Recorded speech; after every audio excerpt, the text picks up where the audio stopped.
All right, hey everyone, it's Jeremy.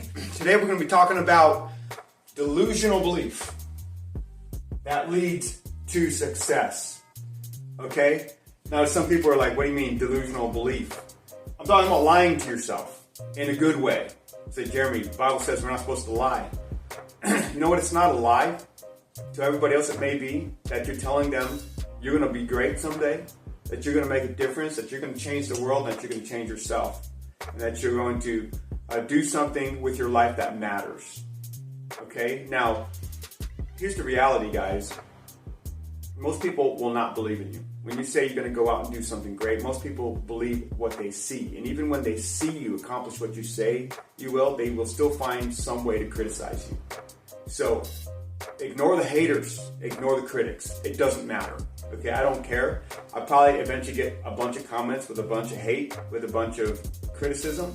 I don't care. I don't read those comments. And if I do, I'm like, oh, just smile. It's like, hey, that's not really what I am. That's not really what I'm doing. Okay, so you gotta avoid trying to please people and seek approval. It doesn't matter, guys. You don't need to be addicted to validation. That's actually like a drug. It'll kill you like cocaine. Okay, so if you're constantly chasing after like, man, this person, I really hope they smile and say hi to me today, and you have this insecurity complex where you're like looking for approval and validation and attention, gosh, guys, that's not going to work for you, and you're not going to grow. Okay, so delusional belief that leads to success is like this. Your brain is powerful. Your spirit is amazingly deep and powerful.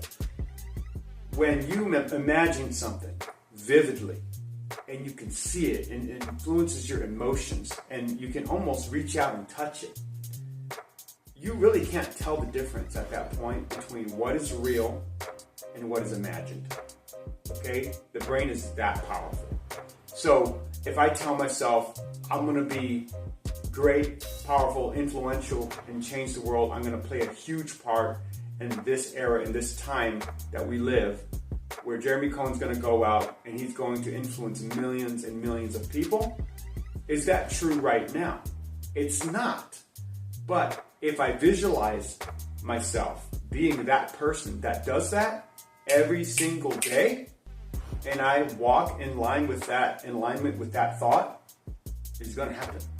It's going to happen, guys. And you need to think this way if you have big dreams, and if you have big plans, and if it's in alignment with God's plan for your life, that you go out and you align yourself with His agenda for what He wants with your life, it's going to happen.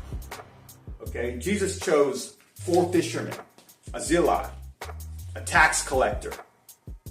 You know? A lot of people that are like, hey, why didn't you go to the temple and choose a bunch of priests, and, you know, why didn't you choose a bunch of Pharisees and Sadducees, you know? Why didn't you choose them? They were qualified. They know the law. The teachers of the law, they read that every single day. Why did you choose them, Jesus? You know why He didn't choose them? It's because they were delusional in a bad way.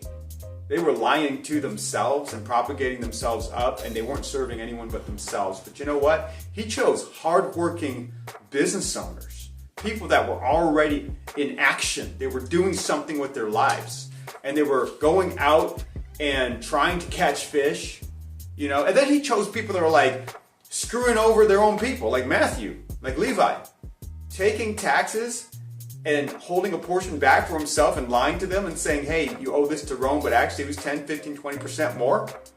No wonder they were considered the scum of the Jewish society. They were ostracized from the synagogue. They didn't come around to their own people. You know, if you've watched The Chosen, it's kind of funny how they portray Matthew there, because he's like this rich kid. He's got a bunch of shoes, and then he leaves all that and follows Jesus. Leaves all that comfort. Okay, so delusional belief, guys. What you believe you are in your imagination, that you truly hold on to, is like, yes, this is who I am. Not who you're gonna be, but every day you wake up and you imagine, yes, I am this person. I'm speaking in front of 100,000 people. I'm speaking in front of 15,000 people, this or that, whatever. And I'm inspiring those people, because that's truly what I believe I'm gonna be. Okay, so that's the power of delusional belief. I won't even say it's delusional. I say if you can imagine it and it's vivid in your imagination, and you can live out that identity and change that and recreate that in yourself, you know, I'm not going to lie. I live in a 900 square foot apartment, guys. I drive a beat up truck, but I have a beautiful family, and I have an amazing God who's going to bless me as I align myself with His will and do His work. And He's going to give me every resource I need in order to accomplish that. Identity is everything. Even if somebody handed you $1 million, you wouldn't know what to do with it, because you're not the person that you need to be to handle that. And if you were, you'd already have it. And so we're only stewards of what we have right now. And as long as we're good stewards of what God gave us, He's going to give us more. Because those who are faithful in a little bit, God will make them faithful in a lot. So thank you for watching, guys. If you're on YouTube, please subscribe and like this video and share it with somebody who needs to hear this. And if you're on Facebook, drop a comment. If you have any questions, just message me and let me know how I can help you. And I'll see you on the next video. I love you guys, and I hope to see you come around again.